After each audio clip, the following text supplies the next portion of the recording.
Well, hello everyone, and welcome back to the Plant Parent Channel. I am your host, Paul. And sit back, relax. Today we're going to repot some plants into sphagnum moss culture. I have 3 different plants I'm going to be transferring. The first of which is an imperial green philodendron, which is extremely leggy. It's been in water culture for a while. It's been forgotten about. You can see this little baby growing there. It's been forgotten about. It gets dried up sometimes. You know, things happen because I have 1,000,001 plants here.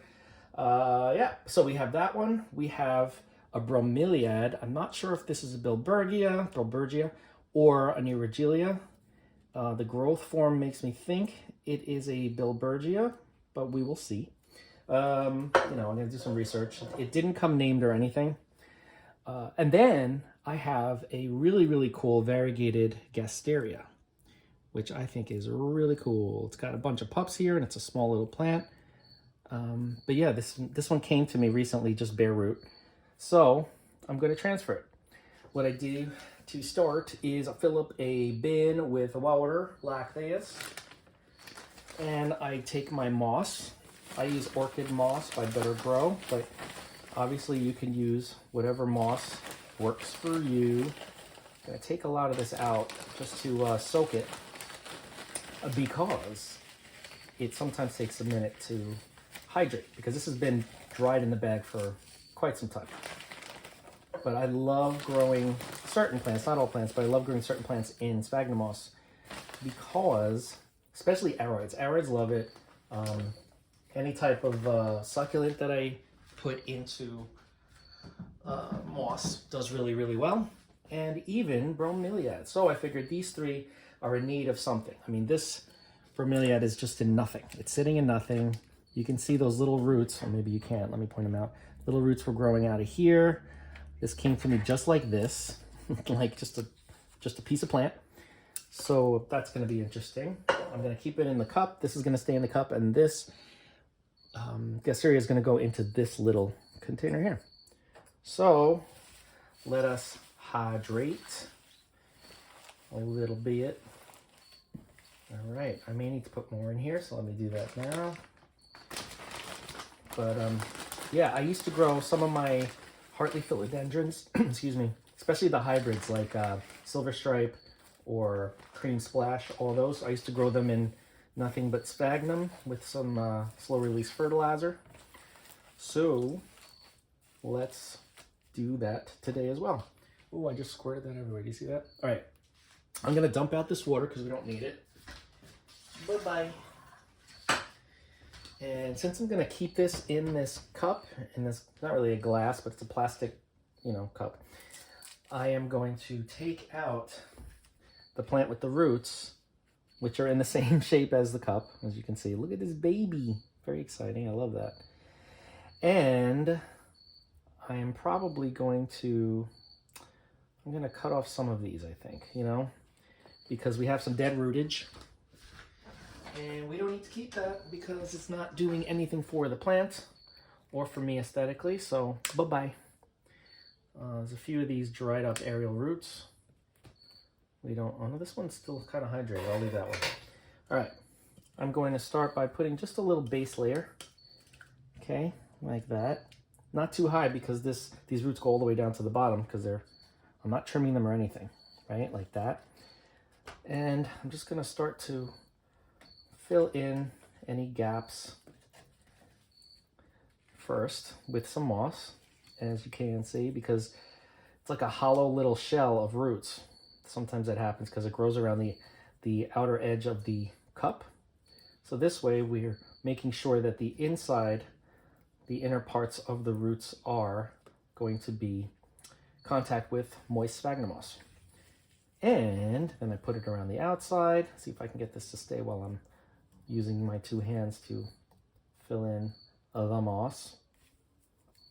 Okay, this is going to be tough to get in. I'm going to hold it as best I can and then kind of stuff it into the cup. That wasn't too bad. I still have some areas that don't have any moss, so let me lift it up. I hope you can see what I'm doing. I know my arm's in the way. I'm sorry, guys. Is that better? Okay, like that. Just fill in the gaps We don't want too many air gaps in there. I mean, some air gaps are okay, but not too many. Alrighty, let's try this side now. Just pack it in a little, not too tight. If you pack it in tight, there won't be any gaps for air circulation, which, as we all know, the roots need oxygen. See, that's not bad. That's pretty good, actually. This side needs more. Let's lift this side up and get some in here, just like that. All right, let's try that. Let us see how this looks. All right, I think for now that's good enough. Get a little bit of air here. Pack it in a little bit. All right, this is good for now. If I need to fill a little bit more, I will, probably at the top. So for now, I like the way this one's looking. You can see it's totally malnutritioned. Is that even a word? Well, I just made a word up. And very sparse because it would dry up, lose the leaves. I would water it again. Then it would grow. Then I would forget about it. It would dry up. Good thing is we have 2 growth points here in addition to the main growth point. So we've got a point here and a point here. Can you see them? There and there. Yep. So that's a good sign. And next we're moving on to, this is going to be a quick video. I thought it was going to take a while, but I don't have too much to say. Lucky for you guys. So this I'm going to take out of here. I'm going to, this feels fake. Every time I'm handling my bromeliads, I feel like they're not real. They're plastic. And this one has thorns, like sharp teeth. So you got to be careful. Ow! Got to be careful. I say that as I rip myself to shreds. All right. So I'm going to put some in the bottom. And then I'm going to see where this falls. Okay, that's good enough. I'm going to fill it up though, and then just kind of dig the plant into it, because I don't need too much moss. For these guys, they don't need much. You know, they're epiphytes. They grow on trees and other plants, so it doesn't really need to be too packed in with anything. And they feel so fake. You feel like plastic. So now I could just start filling in around it. I'm going to need more moss, guys. I'm running low here. I mean, I have more in the bag. It's not like I'm at a loss. Alright, so we're filling this up like so. Another thing that's great about moss is that, sphagnum moss in particular, is that when you water like a portion of the moss, it is very good at wicking throughout all of the moss. So it's not like you're going to end up with dry patches sometimes. I mean, that may happen once in a while, but for the most part, the water definitely travels through the moss to all parts of the moss. Very nice. And it's actually standing upright. Let me put this over here. Number 2 is done. I'm going to add more moss, just a little bit for my succulent. I'll also do follow-ups on this so you guys can see the progression, how they're doing. If the plants for some reason don't like it, you'll see that too. And then if that happens, I'll try to remedy it to see why the plant is not happy. But usually it's not an issue. But it's always nice to see those issues, those challenges, because then if it does happen to you, you'll kind of have an idea of what to do, right? That's right. Okay. Normally I would cut some of these roots off, which I don't really want to do, only because a lot of them are viable and I want to give it as much as possible to bounce back, even though these plants are just pretty resilient. So I'm going to pack it around the roots like this. Put some on the bottom as well. Let's see how this is looking if I were to stick it in. I'm going to shove it in here now. Sorry, I was doing it off camera. I'm so selfish. That was mean of me. All right. All right. This doesn't look too bad here. It's a little bit wobbly. Actually, that's not bad at all. It's pretty set. I think I'm happy with this. Now, one thing in particular for succulents that I've noticed for myself, at least, you shouldn't pack it too tight, because then it holds too much water. And then, of course, as a succulent, they don't like to stay wet for too long, unless, of course, they're in some type of water culture. But this one is not. So I want to make sure that it has the air pockets that it will dry out, because there aren't any drainage holes. But that's totally fine. That works. It seems to work really well for me anyway. So that's it, guys. Let me move this out of the way. We'll be able to take a look. We have this little guy here. Look at how cool that variegation is.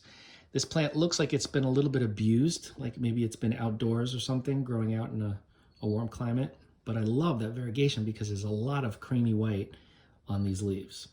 Some of the pups don't seem to have a lot of variegation, but I think that just depends on where it's growing out of the mother plant, because you can see like almost half of the leaves have variegation, like the bottom half, and the upper half have the green. So pups that come out of an area that has a lot of variegation will tend to have a lot of variegation. I don't want too much variegation, like if it's all white or all creamy, because the plant will struggle to survive in general. But this is so cool. I love putting these little succulents in these little containers, right? So we have that one. We have the Bromeliad, which will do just fine in here. I'll probably get some new roots because this one has been just sitting without any substrate, so it hasn't been growing any roots. But roots always are helpful. And then our Philodendron, which is looking good. This is going to bounce back great, and hopefully it'll be able to hold on to enough moisture and provide enough oxygen. I won't have to keep flushing out the water because this is getting big, you know, and I want this to continue getting big. Looks like we got growth points here and here as well. I was not aware. So anyway, there we have it. I will give you guys an update maybe in a week or so just to check in and see how they're doing, but I'm pretty sure they'll do just fine, and that's all you have. I'm not going to put any fertilizer in yet because I don't want to shock them with too many changes. So I'll probably wait a week before I start to put in fertilizer, but I'm going to give slow release fertilizer pellets, probably my NutriCoat, because it's very easy on the roots, micro and macronutrients. There's a link in the description for that and all the other products that I use, or most of the other products.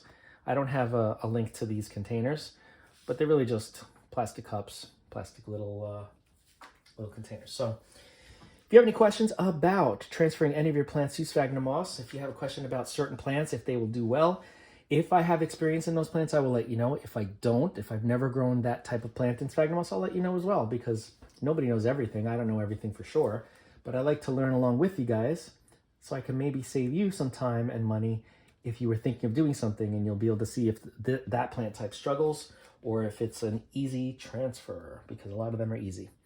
So yeah, don't forget to like, comment, share, and subscribe. Hit that bell if you want to be notified, and I will see you in the next video.